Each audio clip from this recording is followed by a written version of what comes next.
شروع اللہ کا نام لے کر جو بڑا مہربان نہایت رحم والا ہے۔ سب تعریف اللہ ہی کو ہے جس نے اپنے محبوب بندے محمد صلی اللہ علیہ وآلہ وسلم پر یہ کتاب نازل کی اور اس میں کسی طرح کی کجی اور پیچیدگی نہ رکھی، بلکہ سیدھی اور سلیس اتاری تاکہ لوگوں کو عذاب سخت سے جو اس کی طرف سے آنے والا ہے ڈرائے، اور مومنوں کو جو نیک عمل کرتے ہیں خوشخبری سنائے کہ ان کے لیے ان کے کاموں کا نیک بدلہ یعنی بہشت ہے جس میں وہ ہمیشہ رہیں گے، اور ان لوگوں کو بھی ڈرائے جو کہتے ہیں کہ اللہ نے کسی کو بیٹا بنا لیا ہے۔ ان کو اس بات کا کچھ بھی علم نہیں اور نہ ان کے باپ دادا ہی کو تھا۔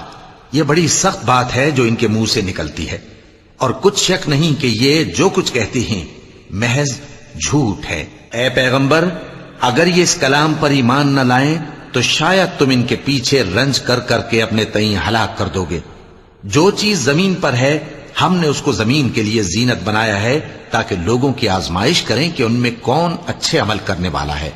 اور جو چیز زمین پر ہے ہم اس کو نابود کر کے بنجر میدان کر دیں گے۔ کیا تم خیال کرتے ہو کہ غار اور لوح والے ہماری نشانیوں میں سے عجیب تھے؟ جب وہ نوجوان غار میں جا رہے تو کہنے لگے کہ اے ہمارے پروردگار، ہم پر اپنے ہاں سے رحمت نازل فرما اور ہمارے کام میں درستی کے سامان مہیا کر۔ تو ہم نے غار میں کئی سال تک ان کے کانوں پر نیند کا پردہ ڈالے رکھا، یعنی ان کو سلائے رکھا، پھر ان کو جگا اٹھایا تاکہ معلوم کریں کہ جتنی مدت وہ غار میں رہے دونوں جماعتوں میں سے اس کی مقدار کس کو خوب یاد ہے۔ ہم ان کے حالات تم سے صحیح بیان کرتے ہیں۔ وہ کئی نوجوان تھے جو اپنے پروردگار پر ایمان لائے تھے، اور ہم نے ان کو اور زیادہ ہدایت دی تھی، اور ان کے دلوں کو مربوط یعنی مضبوط کر دیا۔ جب وہ اٹھ کھڑے ہوئے تو کہنے لگے کہ ہمارا پروردگار آسمانوں اور زمین کا مالک ہے، ہم اس کے سوا کسی کو معبود سمجھ کر نہ پکاریں گے۔ اگر ایسا کیا تو اس وقت ہم نے بے عقلی کی بات کی۔ ان ہماری قوم کے لوگوں نے اس کے سوا اور معبود بنا رکھے ہیں، بھلا یہ ان کے معبود ہونے پر کوئی کھلی دلیل کیوں نہیں لاتے؟ تو اس سے زیادہ کون ظالم ہے جو اللہ پر جھوٹ باندھے؟ اور جب تم نے ان مشرکوں سے اور جن کی یہ اللہ کے سوا عبادت کرتے ہیں ان سے کنارہ کر لیا ہے تو غار میں چل رہو، تمہارا پروردگار تمہارے لیے اپنی رحمت وسیع کر دے گا اور تمہارے کاموں میں آسانی کے سامان مہیا کرے گا۔ اور جب سورج نکلے تو تم دیکھو کہ دھوپ ان کے غار سے داہنی طرف سمٹ جائے، اور جب غروب ہو تو ان سے بائیں طرف کترا جائے، اور وہ اس غار کے کشادہ حصے میں تھے۔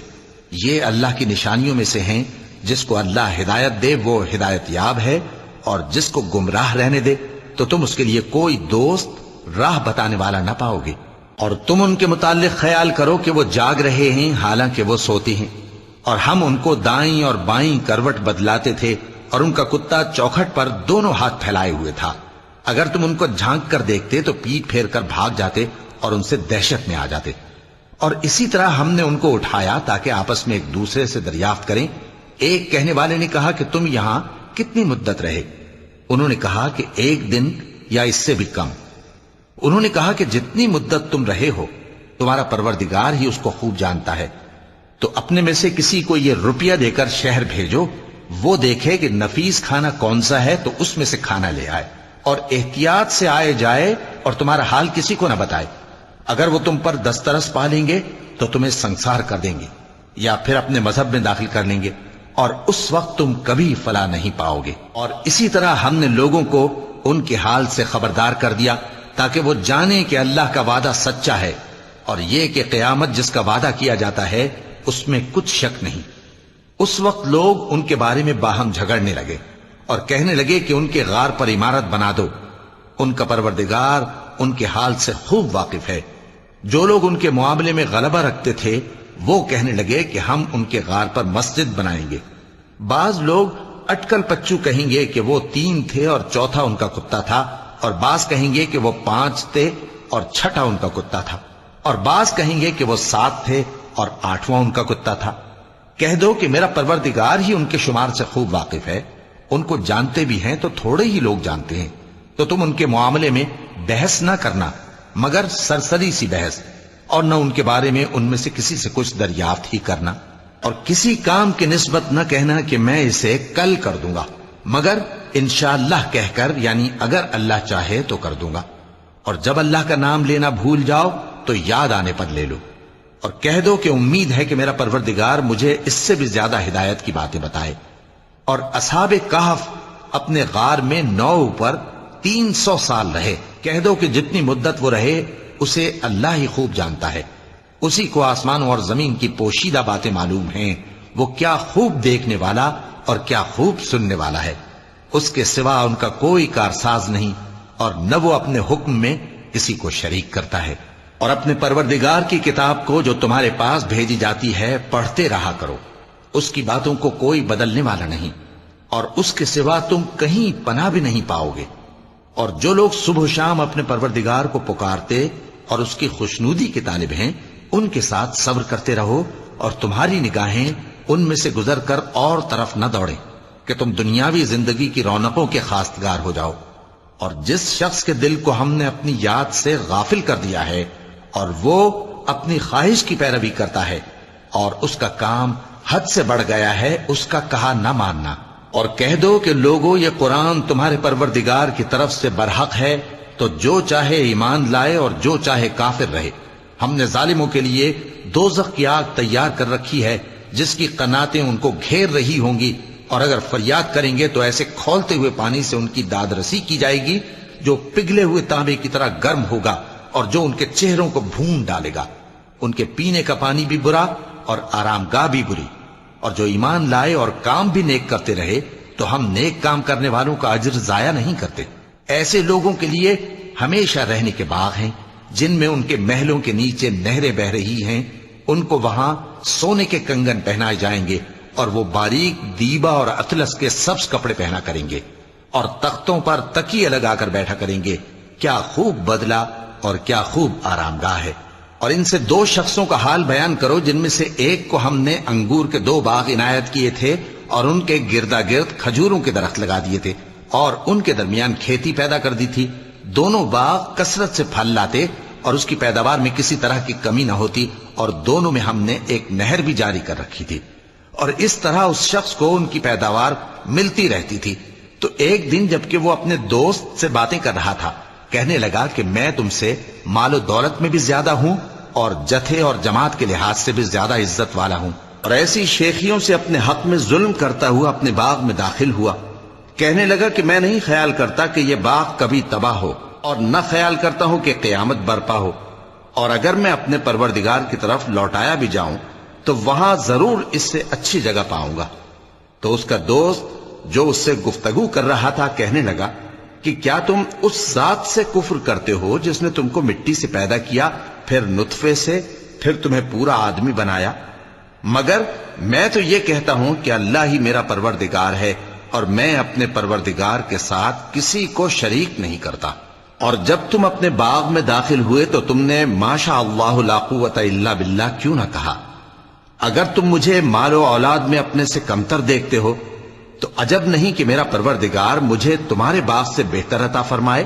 اور تمہارے اس باغ پر آسمان سے آفت بھیج دے تو وہ صاف میدان ہو جائے، یا اس باغ کی نہر کا پانی گہرائی میں اتر جائے تو پھر تم اسے تلاش نہ کر سکو، اور اس کے میووں کو عذاب نے آ گھیرا اور وہ اپنی چھتریوں پر گر کر رہ گیا، تو جو مال اس نے اس پر خرچ کیا تھا اس پر حسرت سے ہاتھ ملنے لگا اور کہنے لگا کہ کاش میں اپنے پروردگار کے ساتھ کسی کو شریک نہ بناتا۔ اس وقت اللہ کے سوا کوئی جماعت اس کی مددگار نہ ہوئی اور نہ وہ بدلہ لے سکا۔ یہاں سے ثابت ہوا کہ حکومت سب اللہ کی ہے، جو معبود برحق ہے وہی بہترین ثواب عطا کرنے والا اور بہترین انجام لانے والا ہے۔ اور ان سے دنیا کی زندگی کی مثال بھی بیان کر دو کہ وہ ایسی ہے جیسے پانی جسے ہم نے آسمان سے برسایا تو اس کے ساتھ زمین کی پیداوار مل کر نکلی، پھر وہ چورا چورا ہو گئی کہ ہوائیں اسے اڑاتی پھرتی ہیں، اور اللہ تو ہر چیز پر قدرت رکھتا ہے۔ مال اور بیٹے تو دنیا کی زندگی کی رونق و زینت ہیں، اور نیکیاں جو باقی رہنے والی ہیں وہ ثواب کے لحاظ سے تمہارے پروردگار کے ہاں بہت اچھی اور امید کے لحاظ سے بہت بہتر ہیں۔ اور جس دن ہم پہاڑوں کو چلائیں گے اور تم زمین کو صاف میدان دیکھو گے اور ان لوگوں کو ہم جمع کر لیں گے تو ان میں سے کسی کو بھی نہیں چھوڑیں گے، اور سب تمہارے پروردگار کے سامنے صف باندھ کر لائے جائیں گے، تو ہم ان سے کہیں گے کہ جس طرح ہم نے تم کو پہلی بار پیدا کیا تھا اسی طرح آج تم ہمارے سامنے آئے، لیکن تم نے تو یہ خیال کر رکھا تھا کہ ہم نے تمہارے لیے قیامت کا کوئی وقت مقرر ہی نہیں کیا، اور اعمال کی کتاب کھول کر رکھی جائے گی تو تم گناہگاروں کو دیکھو گے کہ جو کچھ اس میں لکھا ہوگا اس سے ڈر رہے ہوں گے اور کہیں گے ہائے شامت، یہ کیسی کتاب ہے کہ نہ چھوٹی بات کو چھوڑتی ہے نہ بڑی کو، کوئی بات بھی نہیں مگر اسے لکھ رکھا ہے، اور جو جو عمل کیے ہوں گے سب کو حاضر پائیں گے، اور تمہارا پروردگار کسی پر ظلم نہیں کرے گا۔ اور جب ہم نے فرشتوں کو حکم دیا کہ آدم کو سجدہ کرو تو سب نے سجدہ کیا مگر ابلیس نے نہ کیا، وہ جنات میں سے تھا تو اپنے پروردگار کے حکم سے باہر ہو گیا۔ کیا تم اس کو اور اس کی اولاد کو میرے سوا دوست بناتے ہو، حالانکہ وہ تمہارے دشمن ہیں، اور شیطان کی دوستی ظالموں کے لیے اللہ کی دوستی کا برا بدل ہے۔ میں نے ان کو نہ تو آسمانوں اور زمین کے پیدا کرنے کے وقت بلایا تھا اور نہ خود ان کے پیدا کرنے کے وقت، اور میں ایسا نہ تھا کہ گمراہ کرنے والوں کو مددگار بناتا۔ اور جس دن اللہ فرمائے گا کہ اب میرے شریکوں کو جن کی نسبت تم معبود ہونے کا گمان رکھتے تھے بلاؤ، تو وہ ان کو بلائیں گے مگر وہ ان کو کچھ جواب نہ دیں گے، اور ہم ان کے درمیان ہلاکت کی ایک جگہ بنا دیں گے، اور گناہگار لوگ دوزخ کو دیکھیں گے تو یقین کر لیں گے کہ وہ اس میں پڑنے والے ہیں، اور اس سے بچنے کا کوئی راستہ نہ پائیں گے۔ اور ہم نے اس قرآن میں لوگوں کے سمجھانے کے لیے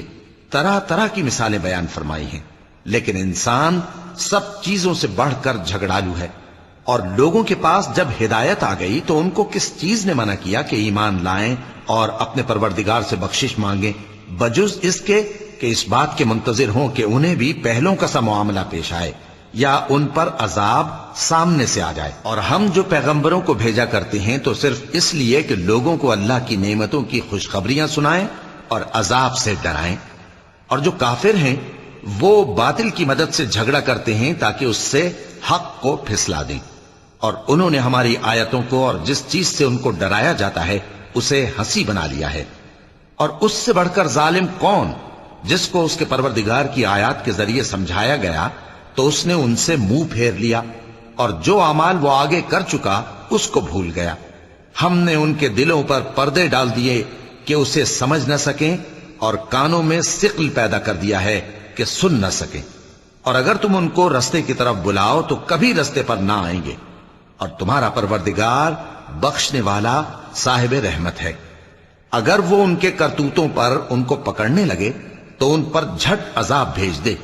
مگر ان کے لیے ایک وقت مقرر کر رکھا ہے کہ اس کے عذاب سے کوئی پناہ کی جگہ نہ پائیں گے۔ اور یہ بستیاں جو ویران پڑی ہیں، جب انہوں نے کفر کر کے ظلم کیا تو ہم نے ان کو تباہ کر دیا، اور ان کی تباہی کے لیے ایک وقت مقرر کر دیا تھا۔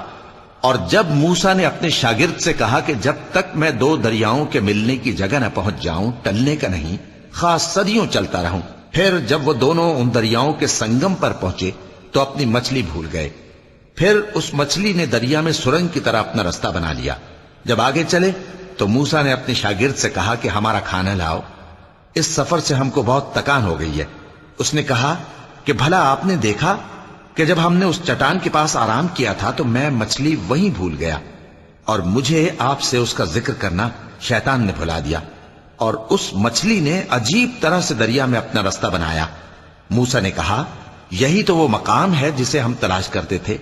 تو وہ اپنے پاؤں کے نشان دیکھتے دیکھتے لوٹ گئے۔ وہاں انہوں نے ہمارے بندوں میں سے ایک بندہ دیکھا جس کو ہم نے اپنے ہاتھ سے رحمت خاص سے نوازا تھا، اور اپنے پاس سے ایک خاص علم بخشا تھا۔ موسیٰ نے ان سے، جن کا نام خضر تھا، کہا کہ جو علم اللہ کی طرف سے آپ کو سکھایا گیا ہے، اگر آپ اس میں سے مجھے کچھ بھلائی کی باتیں سکھائیں تو میں آپ کے ساتھ رہوں۔ خضر نے کہا کہ تم میرے ساتھ رہ کر صبر نہیں کر سکو گے، اور جس بات کی تمہیں خبر ہی نہیں اس پر صبر کر بھی کیسے سکتے ہو؟ موسیٰ نے کہا اللہ نے چاہا تو آپ مجھے صابر پائیے گا، اور میں آپ کے ارشاد کے خلاف نہیں کروں گا۔ خضر نے کہا اگر تم میرے ساتھ رہنا چاہو تو شرط یہ ہے مجھ سے کوئی بات نہ پوچھنا جب تک میں خود اس کا ذکر تم سے نہ کروں۔ تو دونوں چل پڑے، یہاں تک کہ جب کشتی میں سوار ہوئے تو خضر نے کشتی کو پھاڑ ڈالا۔ موسیٰ نے کہا کیا آپ نے اس کو اس لیے پھاڑا ہے کہ سواروں کو غرق کر دی؟ یہ تو آپ نے بڑی عجیب بات کی۔ خضر نے کہا کیا میں نے نہیں کہا تھا کہ تم میرے ساتھ صبر نہ کر سکو گے؟ موسیٰ نے کہا کہ جو بھول مجھ سے ہوئی اس پر مواخذہ نہ کیجیے اور میرے معاملے میں مجھ پر مشکل نہ ڈالیے۔ پھر دونوں چلے، یہاں تک کہ رستے میں ایک لڑکا ملا تو خضر نے اسے مار ڈالا۔ موسیٰ نے کہا کہ آپ نے ایک بے گناہ شخص کو ناحق بغیر قصاص کے مار ڈالا، یہ تو آپ نے بری بات کی۔ خضر نے کہا کیا میں نے نہیں کہا تھا کہ تم سے میرے ساتھ صبر نہیں ہو سکے گا؟ انہوں نے کہا کہ اگر میں اس کے بعد پھر کوئی بات پوچھوں یعنی اعتراض کروں تو مجھے اپنے ساتھ نہ رکھیے گا کہ آپ میری طرف سے عذر کے قبول کرنے میں حد کو پہنچ گئے ہیں۔ پھر دونوں چلے، یہاں تک کہ گاؤں والوں کے پاس پہنچے اور ان سے کھانا طلب کیا۔ انہوں نے ان کی ضیافت کرنے سے انکار کیا۔ پھر انہوں نے وہاں ایک دیوار دیکھی جو گرا چاہتی تھی تو خضر نے اس کو سیدھا کر دیا۔ موسیٰ نے کہا کہ اگر آپ چاہتے تو ان سے اس کا معاوضہ لے لیتے تاکہ کھانے کا کام چلتا۔ خضر نے کہا کہ اب مجھ میں اور تم میں علیحدگی، مگر جن باتوں پر تم صبر نہ کر سکے میں ان کا تمہیں بھید بتائے دیتا ہوں کہ وہ جو کشتی تھی غریب لوگوں کی تھی جو دریا میں محنت کر کے یعنی کشتیاں چلا کر گزارا کرتے تھے، اور ان کے سامنے کی طرف ایک بادشاہ تھا جو ہر اچھی کشتی کو زبردستی چھین لیتا تھا، تو میں نے چاہا کہ اسے عیبدار کر دوں تاکہ وہ اسے غصب نہ کر سکے۔ اور وہ جو لڑکا تھا اس کے ماں باپ دونوں مومن تھے، ہمیں اندیشہ ہوا کہ وہ بڑا ہو کر بد کردار ہوگا تو کہیں ان کو سرکشی اور کفر میں نہ پھنسا دے، تو ہم نے چاہا کہ ان کا پروردگار اس کی جگہ ان کو اور بچہ عطا فرمائے جو اخلاقی پاکیزگی میں بہتر اور محبت میں زیادہ قریب ہو۔ اور وہ جو دیوار تھی سو 2 یتیم لڑکوں کی تھی جو شہر میں رہتے تھے، اور اس کے نیچے ان کا خزانہ دفن تھا، اور ان کا باپ ایک نیک آدمی تھا۔ تو تمہارے پروردگار نے چاہا کہ وہ اپنی جوانی کو پہنچ جائیں اور پھر اپنا خزانہ نکالے۔ یہ تمہارے پروردگار کی مہربانی ہے، اور یہ کام میں نے اپنی طرف سے نہیں کیے، یہ ان باتوں کی حقیقت ہے جن پر تم صبر نہ کر سکے۔ اور تم سے ذوالقرنین کے بارے میں دریافت کرتے ہیں، کہہ دو کہ میں اس کا کسی قدر حال تمہیں پڑھ کر سناتا ہوں۔ ہم نے اس کو زمین میں بڑا اقتدار دیا تھا اور ہر طرح کا سامان اس کو عطا کیا تھا، تو اس نے ایک سفر کا سامان کیا، یہاں تک کہ جب سورج کے غروب ہونے کی جگہ پہنچا تو اسے ایسا پایا کہ ایک کیچڑ والے چشمے میں ڈوب رہا ہے، اور اس چشمے کے پاس ایک قوم دیکھی۔ ہم نے کہا ذوالقرنین تم ان کو خواہ تکلیف دو خواہ ان کے بارے میں بھلائی اختیار کرو، دونوں باتوں کی تم کو قدرت ہے۔ ذوالقرنین نے کہا کہ جو کفر و بد کرداری سے ظلم کرے گا اسے ہم سزا دیں گے، پھر وہ اپنے پروردگار کی طرف لوٹایا جائے گا تو وہ بھی اسے بڑا عذاب دے گا، اور جو ایمان لائے گا اور عمل نیک کرے گا اس کے لیے بہت اچھا بدلہ ہے، اور ہم اپنے معاملے میں اس سے نرم بات کہیں گے۔ پھر اس نے ایک اور سامان سفر کیا، یہاں تک کہ سورج کے طلوع ہونے کے مقام پر پہنچا تو دیکھا کہ وہ ایسے لوگوں پر طلوع ہوتا ہے جن کے لیے ہم نے دھوپ سے بچاؤ کی کوئی اوٹ نہیں بنائی تھی۔ حقیقت یوں ہی تھی، اور جو کچھ اس کے پاس تھا ہم کو سب کی خبر تھی۔ پھر اس نے ایک اور سفر کا سامان کیا، یہاں تک کہ 2 اونچے سیدھے پہاڑوں کے درمیان پہنچا تو دیکھا کہ ان کے اس طرف کچھ لوگ ہیں کہ بات کو سمجھ نہیں سکتے۔ ان لوگوں نے کہا کہ اے ذوالقرنین، یاجوج اور ماجوج اس علاقے میں فساد کرتے رہتے ہیں، بھلا ہم آپ کے لیے خرچ کا انتظام کر دیں کہ آپ ہمارے اور ان کے درمیان ایک دیوار کھینچ دیں۔ ذوالقرنین نے کہا کہ خرچ کا جو مقدور اللہ نے مجھے بخشا ہے وہ بہت اچھا ہے، تم مجھے قوت بازو سے مدد دو، میں تمہارے اور ان کے درمیان ایک مضبوط رکاوٹ بنا دوں گا۔ تم لوہے کے بڑے بڑے تختے میرے پاس لاؤ۔ چنانچہ کام جاری کر دیا گیا، یہاں تک کہ جب اس نے دونوں پہاڑوں کے درمیان کا حصہ برابر کر دیا اور کہا کہ اب اسے دھوکو، یہاں تک کہ جب اس کو دھونک دھونک کر آگ کر دیا تو کہا کہ اب میرے پاس تانبا لاؤ کہ اس پر پگھلا کر ڈال دوں۔ پھر ان میں یہ قدرت نہ رہی کہ اس پر چڑھ سکیں، اور نہ یہ طاقت رہی کہ اس میں نقب لگا سکیں۔ بولا کہ یہ میرے پروردگار کی مہربانی ہے، پھر جب میرے پروردگار کا وعدہ آ پہنچے گا تو اس کو ڈھا کر ہموار کر دے گا، اور میرے پروردگار کا وعدہ سچا ہے۔ اس روز ہم ان کو چھوڑ دیں گے کہ روئے زمین پر پھیل کر ایک دوسرے میں گھس جائیں گے، اور سور پھونکا جائے گا تو ہم سب کو جمع کر لیں گے، اور اس روز ہم جہنم کو کافروں کے سامنے لائیں گے جن کی آنکھیں میری یاد سے پردے میں تھیں اور وہ سننے کی طاقت نہیں رکھتے تھے۔ اب کیا کافر یہ خیال کرتے ہیں کہ وہ میرے بندوں کو میرے سوا اپنا کارساز بنائیں گے تو میں خفا نہیں ہوں گا؟ ہم نے ایسے کافروں کے لیے جہنم کی مہمانی تیار کر رکھی ہے۔ کہہ دو کہ ہم تمہیں ایسے لوگ بتائیں جو اعمال کے لحاظ سے بڑے نقصان میں ہیں۔ یہ وہ لوگ ہیں جن کی دوڑ دھوپ دنیا کی زندگی میں برباد ہو گئی اور وہ یہ سمجھے ہوئے ہیں کہ وہ اچھے کام کر رہے ہیں۔ یہ وہ لوگ ہیں جنہوں نے اپنے پروردگار کی آیتوں کو نہ مانا اور اس کے سامنے جانے سے انکار کیا، تو ان کے اعمال ضائع ہو گئے۔ سو ہم قیامت کے دن ان کے لیے کچھ بھی وزن قائم نہیں کریں گے۔ یہ ان کی سزا ہے، یعنی جہنم، اس لیے کہ انہوں نے کفر کیا اور ہماری آیتوں اور ہمارے پیغمبروں کی ہنسی اڑائی۔ جو لوگ ایمان لائے اور عمل نیک کیے ان کے لیے بہشت کے باغ بطور مہمانی ہوں گے، ہمیشہ ان میں رہیں گے اور وہاں سے مکان بدلنا نہ چاہیں گے۔ کہہ دو کہ اگر سمندر میرے پروردگار کی باتوں کے لکھنے کے لیے روشنائی ہو تو قبل اس کے کہ میرے پروردگار کی باتیں تمام ہوں سمندر ختم ہو جائے، اگرچہ ہم ویسا ہی اور اس کی مدد کو لائیں۔ کہہ دو کہ میں تمہاری طرح کا ایک بشر ہوں، البتہ میری طرف وہی آتی ہے کہ تمہارا معبود وہی ایک معبود ہے۔ تو جو شخص اپنے پروردگار سے ملنے کی امید رکھے چاہیے کہ عمل نیک کرے اور اپنے پروردگار کی عبادت میں کسی کو شریک نہ بنائے۔ صدق اللہ العظیم۔